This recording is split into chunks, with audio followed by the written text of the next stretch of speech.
Escuchan ustedes la lectura del libro Patriarcas y Profetas, capítulo 18, La noche de lucha.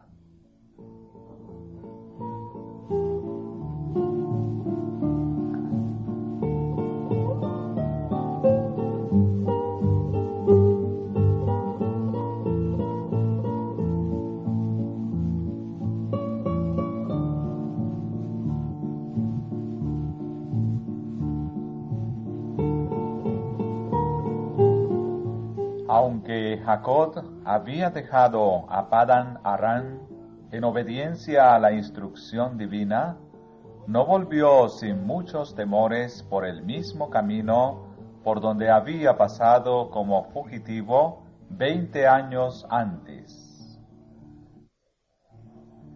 Recordaba siempre el pecado que había cometido al engañar a su padre.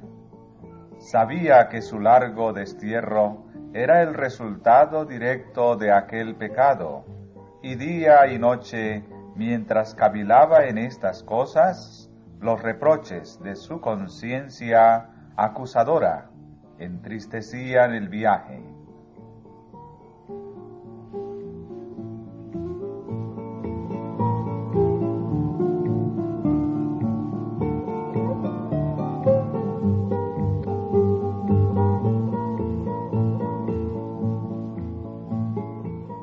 Cuando las colinas de su patria aparecieron ante él en la lejanía, el corazón del patriarca se sintió profundamente conmovido.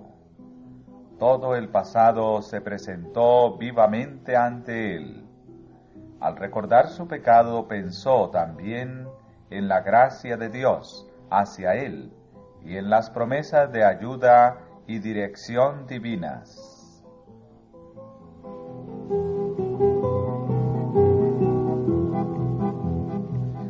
A medida que se acercaba al fin de su viaje, el recuerdo de Esaú le traía muchos presentimientos aflictivos. Después de la huida de Jacob, Esaú se había considerado como el único heredero de la hacienda de su padre. La noticia del retorno de Jacob podía despertar en él temor de que venía a reclamar su herencia. Esaú podía ahora hacerle mucho daño a su hermano, si lo deseaba, y estaba tal vez dispuesto a usar de violencia contra él, no sólo por el deseo de vengarse, sino también para asegurarse la posesión absoluta de la riqueza que había considerado tanto tiempo como suya.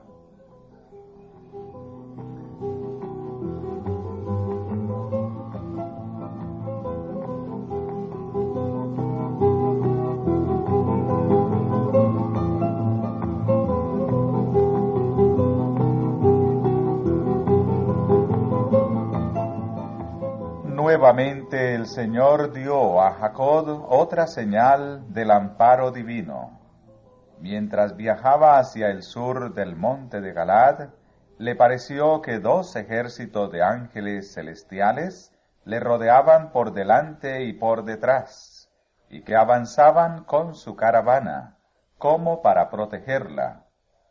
Jacob se acordó de la visión que había tenido en Betel tanto tiempo antes, y su oprimido corazón se alivió con esta prueba de que los mensajeros divinos, que al huir de Canaán le habían infundido esperanza y ánimo, le custodiarían ahora que regresaba.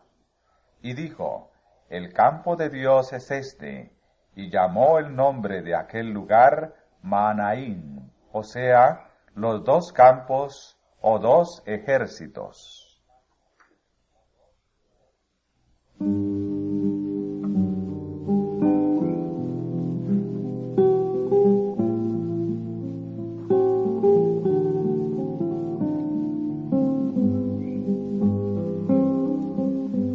Sin embargo, Jacob creyó que debía hacer algo en favor de su propia seguridad.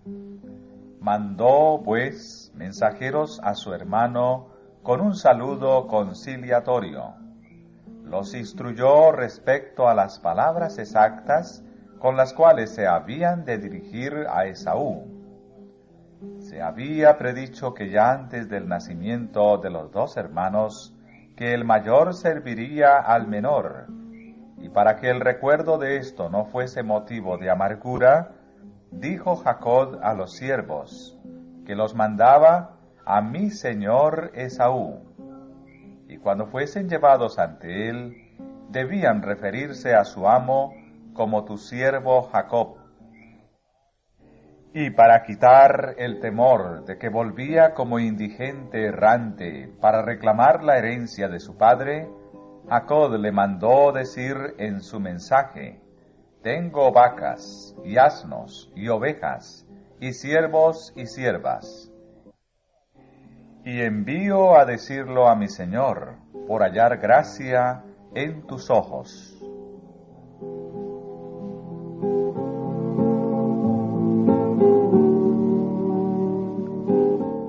Pero los siervos volvieron con la noticia de que Esaú se acercaba con 400 hombres, y que no había dado contestación al mensaje amistoso.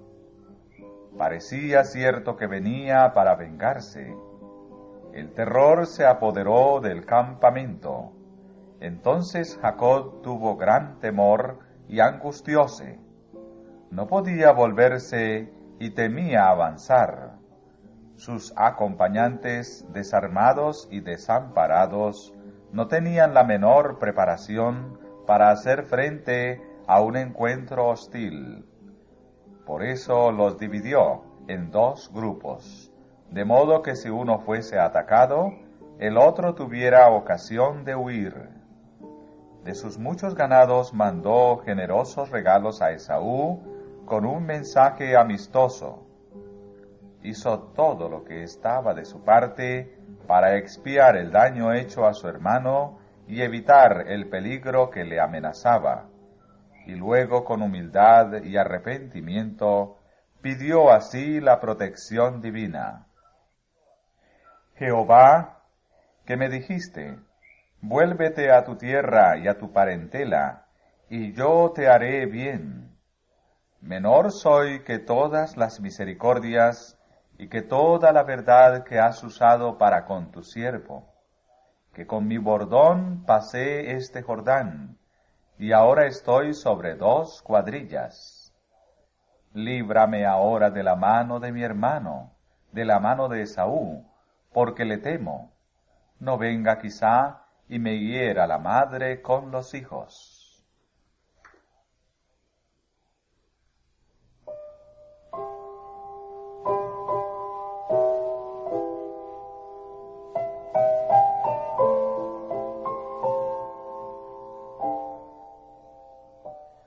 Había llegado ahora al río Jaboc, y cuando vino la noche, Jacob mandó a su familia cruzar por el vado al otro lado del río, quedándose él solo atrás. Había decidido pasar la noche en oración y deseaba estar solo con Dios, quien podía apaciguar el corazón de Esaú. En Dios estaba la única esperanza del patriarca.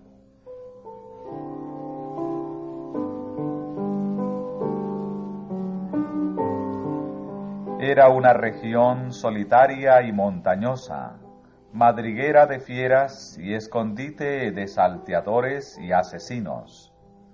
Jacob, solo e indefenso, se inclinó a tierra profundamente acongojado. Era medianoche. Todo lo que hacía apreciar la vida estaba lejos y expuesto al peligro y a la muerte. Lo que más le amargaba era el pensamiento de que su propio pecado había traído este peligro sobre los inocentes. Con vehementes exclamaciones y lágrimas oró delante de Dios.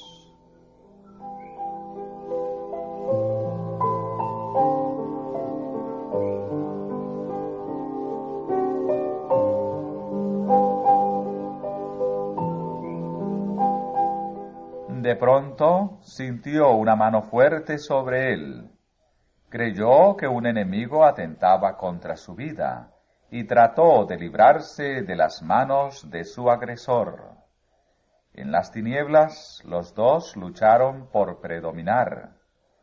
No se pronunció una sola palabra, pero Jacob desplegó todas sus energías y ni un momento cejó en sus esfuerzos. Mientras así luchaba por su vida, el sentimiento de su culpa pesaba sobre su alma. Sus pecados surgieron ante él para alejarlo de Dios. Pero en su terrible aflicción recordaba las promesas del Señor, y su corazón exhalaba súplicas de misericordia.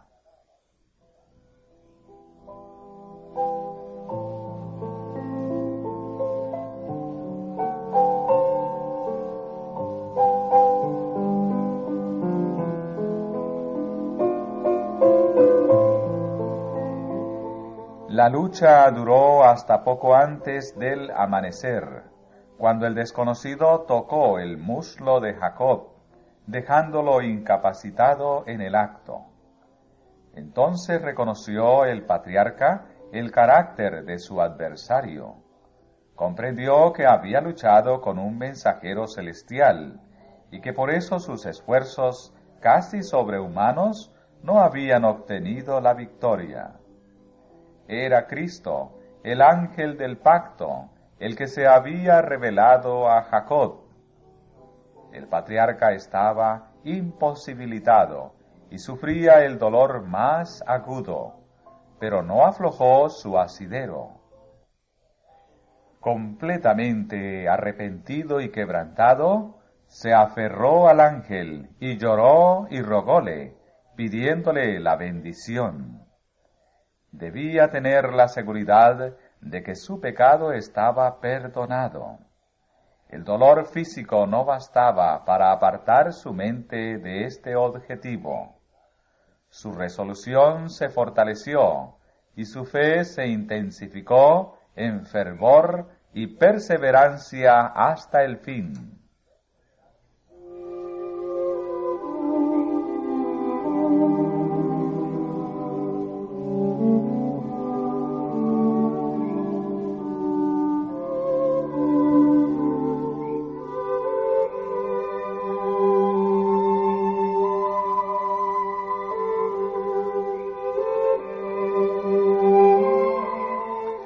El ángel trató de librarse de él y le exhortó: «Déjame, que raya el alba».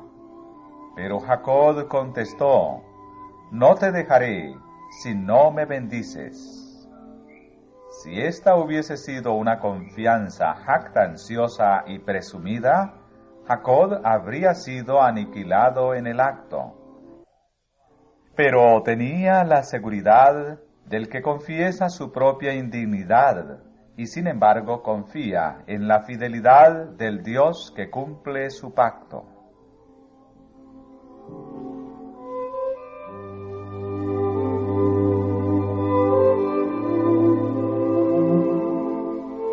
Jacob venció al ángel y prevaleció.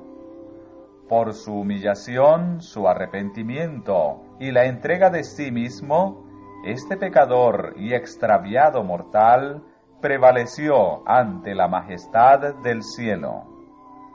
Se había asido con temblorosa mano de las promesas de Dios, y el corazón del amor infinito no pudo desoír los ruegos del pecador.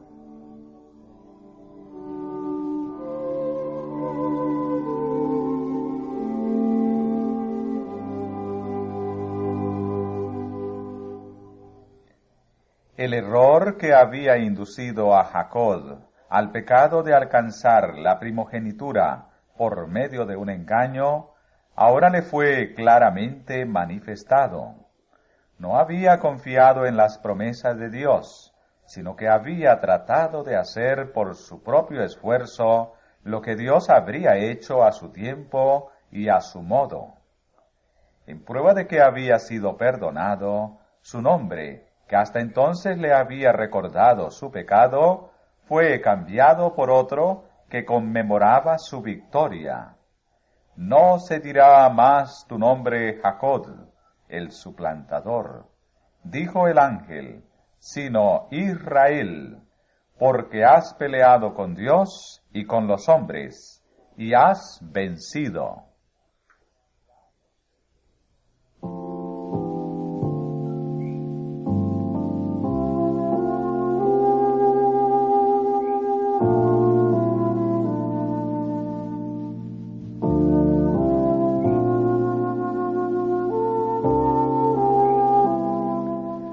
Jacob alcanzó la bendición que su alma había anhelado. Su pecado como suplantador y engañador había sido perdonado. La crisis de su vida había pasado. La duda, la perplejidad y los remordimientos habían amargado su existencia, pero ahora todo había cambiado, y fue dulce la paz de la reconciliación con Dios. Jacob ya no tenía miedo de encontrarse con su hermano. Dios, que había perdonado su pecado, podría también conmover el corazón de Esaú para que aceptase su humillación y arrepentimiento.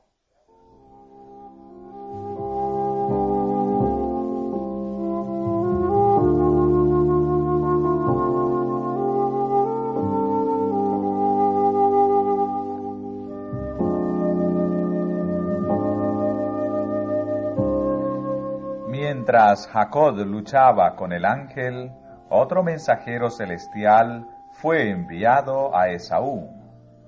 En un sueño, éste vio a su hermano desterrado durante 20 años de la casa de su padre. Presenció el dolor que sentiría al saber que su madre había muerto. Le vio rodeado de las huestes de Dios. Esaú relató este sueño a sus soldados, con la orden de que no hicieran daño alguno a Jacob, porque el Dios de su padre estaba con él.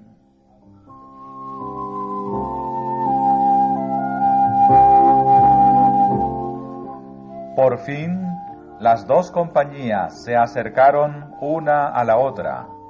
El jefe del desierto al frente de sus guerreros, y Jacob con sus mujeres e hijos, acompañado de pastores y siervas, y seguido de una larga hilera de rebaños y manadas. Apoyado en su cayado, el patriarca avanzó al encuentro de la tropa de soldados. Estaba pálido e imposibilitado por la reciente lucha, y caminaba lenta y penosamente, deteniéndose a cada paso, pero su cara estaba iluminada de alegría y paz.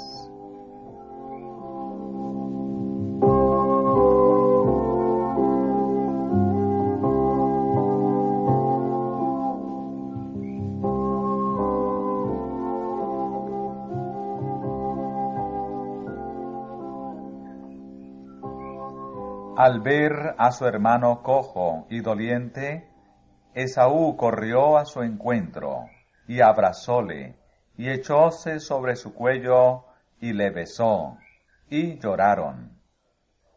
Hasta los corazones de los rudos soldados de Esaú fueron conmovidos cuando presenciaron esta escena. A pesar de que él les había relatado su sueño, no podían explicarse el cambio que se había efectuado en su jefe. Aunque vieron la flaqueza del patriarca, lejos estuvieron de pensar que esa debilidad se había trocado en su fuerza.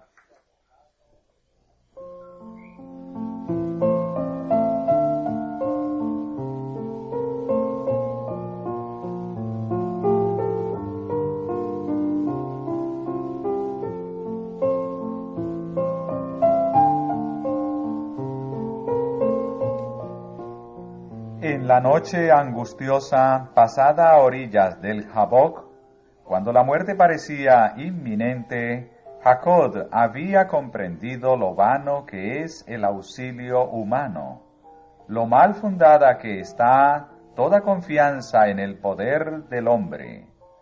Vio que su única ayuda había de venir de aquel contra quien había pecado tan gravemente. Desamparado e indigno, invocó la divina promesa de misericordia hacia el pecador arrepentido. Aquella promesa era su garantía de que Dios le perdonaría y aceptaría. Los cielos y la tierra habrían de perecer antes de que aquella palabra faltase, y esto fue lo que le sostuvo durante aquella horrible lucha.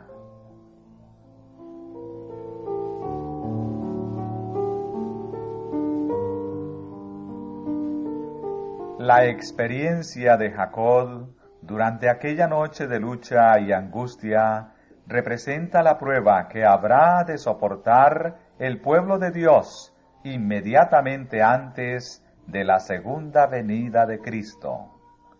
El profeta Jeremías, contemplando en santa visión nuestros días, dijo: «Hemos oído voz de temblor, espanto y no paz. Hanse tornado pálidos todos los rostros. Ah, cuán grande es aquel día, tanto que no hay otro semejante a él. Tiempo de angustia para Jacob, mas de ella será librado».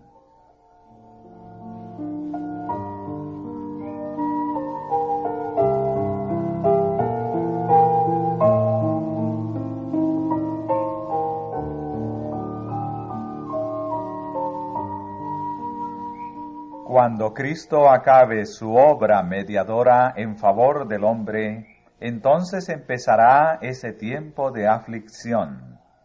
Entonces la suerte de cada alma habrá sido decidida, y ya no habrá sangre expiatoria para limpiarnos del pecado. Cuando Cristo deje su posición de intercesor ante Dios, se anunciará solemnemente: «El que es injusto, sea injusto todavía, y el que es sucio, ensúciese todavía, y el que es justo, sea todavía justificado, y el santo sea santificado todavía». Entonces el espíritu que reprime el mal se retirará de la tierra. Como Jacob estuvo bajo la amenaza de muerte de su airado hermano, así también el pueblo de Dios estará en peligro de los impíos que tratarán de destruirlo. Y como el patriarca luchó toda la noche pidiendo ser librado de la mano de Esaú, así clamarán los justos a Dios día y noche, que los libre de los enemigos que los rodean.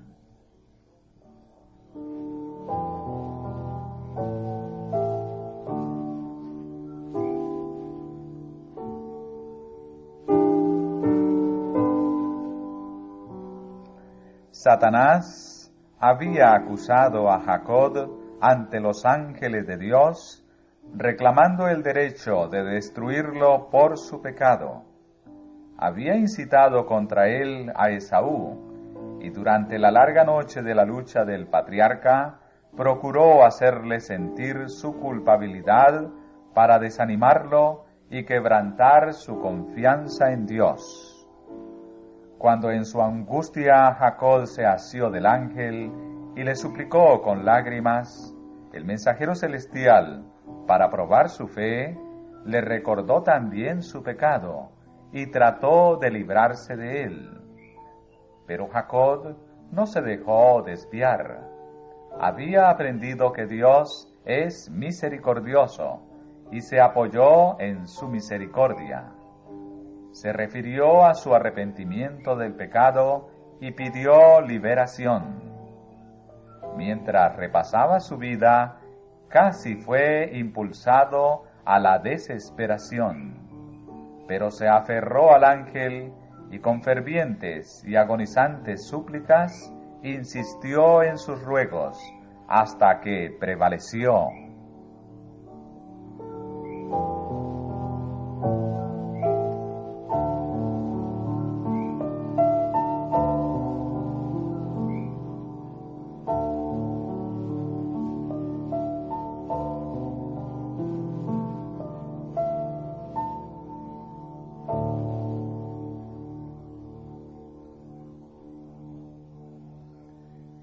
Tal será la experiencia del pueblo de Dios en su lucha final con los poderes del mal. Dios probará la fe de sus seguidores, su constancia y su confianza en el poder de Él para librarlos. Satanás se esforzará por aterrarlos con el pensamiento de que su situación no tiene esperanza, que sus pecados han sido demasiado grandes para alcanzar el perdón. Tendrán un profundo sentimiento de sus faltas, y al examinar su vida verán desvanecerse sus esperanzas. Pero recordando la grandeza de la misericordia de Dios y su propio arrepentimiento sincero, pedirán el cumplimiento de las promesas hechas por Cristo a los pecadores desamparados y arrepentidos. Su fe no faltará porque sus oraciones no sean contestadas enseguida. Se asirán del poder de Dios, como Jacob se asió del ángel, y el lenguaje de su alma será: no te dejaré si no me bendices.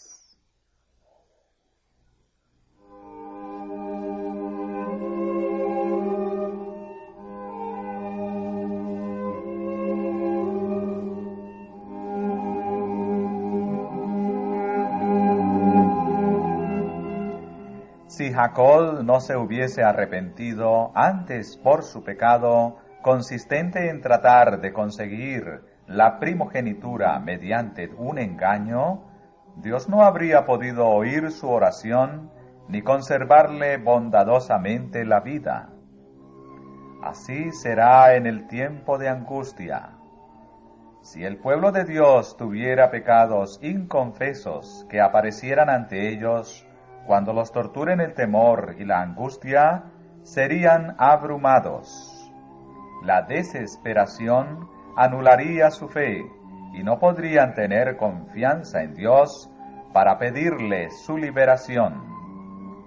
Pero aunque tengan un profundo sentido de su indignidad, no tendrán pecados ocultos que revelar. Sus pecados habrán sido borrados por la sangre expiatoria de Cristo, y no los podrán recordar.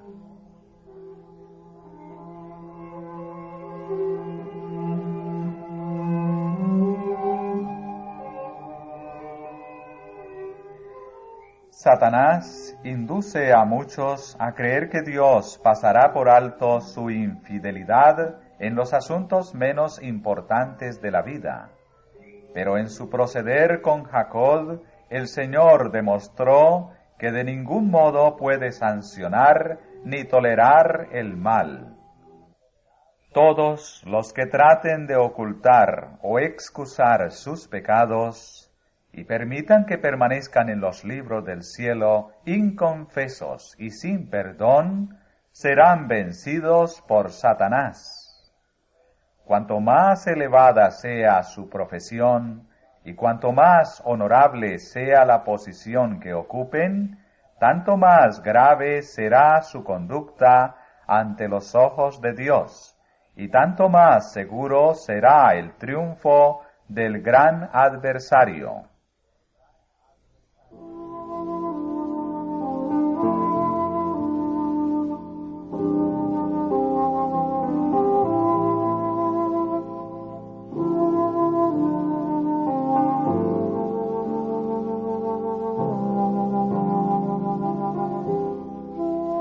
Sin embargo, la historia de Jacob es una promesa de que Dios no desechará a los que fueron arrastrados al pecado, pero que se han vuelto al Señor con verdadero arrepentimiento.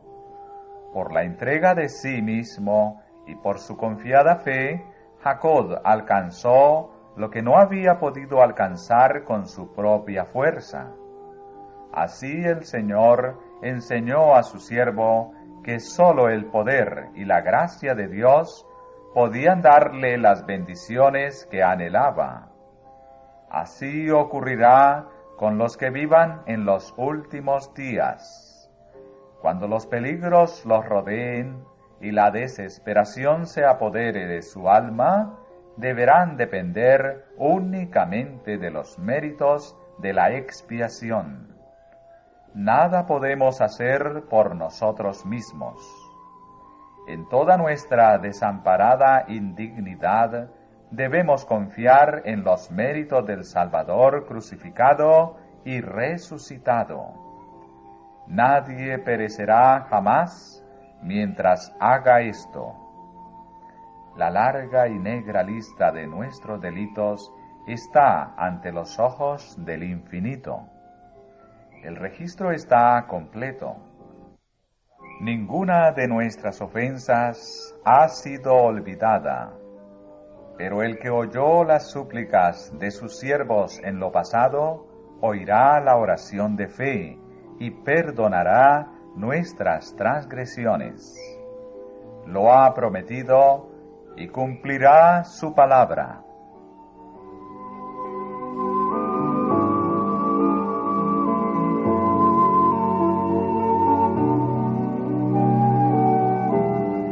Jacob prevaleció porque fue perseverante y decidido. Su experiencia atestigua el poder de la oración insistente. Este es el tiempo en que debemos aprender la lección de la oración que prevalece y de la fe inquebrantable. Las mayores victorias de la Iglesia de Cristo o del cristiano no son las que se ganan mediante el talento o la educación, la riqueza o el favor de los hombres. Son las victorias que se alcanzan en la cámara de audiencia con Dios, cuando la fe fervorosa y agonizante se hace del poderoso brazo de la omnipotencia.